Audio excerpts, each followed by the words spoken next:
Всем привет! Как вы знаете, на меня возбудили дополнительно 3 уголовных дела. Причем за возможные преступления, которые якобы были совершены 14 лет назад.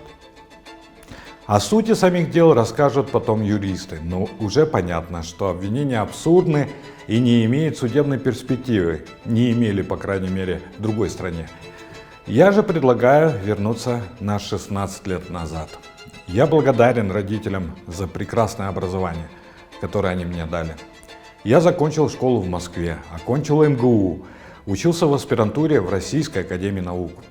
Имел все возможности работать в России, но довольно часто я слышал от моих российских друзей: ну что ты делаешь в России? Где твоя родина? В 2006 году я окончательно решил, что моя родина Кыргызстан. Родители были против переезда, но я был непреклонен. С тех пор я искал себя и возможности делать вклад в развитие Кыргызстана. Работал и на госслужбе, журналистике, открывал продакшн. Были времена, даже когда мы с женой жили во времянке в барачных условиях, не хватало на уголь и даже на молоко ребенку. Но даже при этом я не связывал свое будущее с какой-либо страной, кроме Кыргызстана. Каждый человек переживает разные этапы жизни, светлый, темный, и этот опыт жизни ничем не заменить. Я ни о чем не жалею. Эти годы были поиском себя, борьба с самим собой. Сейчас я знаю, ради чего я живу, и готов положить за это свою жизнь.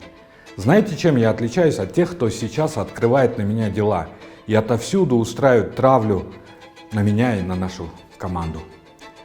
Тем, что я не злюсь на них, не собираюсь мстить им, как они это делают, потому что давно перестал думать о своих личных интересах. Кто мне мешает, кто меня злит, кто меня обманывает, кто подставляет. Для меня это все на втором плане.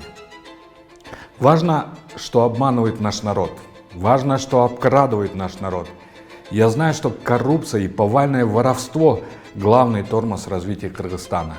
Я и наша команда будет продолжать бороться с коррупцией. У нас есть все шансы стать по уровню развития в один ряд с такими странами, как Сингапур, Малайзия. Но нам нужно побороть это зло. Власти же сводят сегодня счеты со мной. Этими уголовными делами они просто подтверждают нашу правоту. Чачалаган чин болот.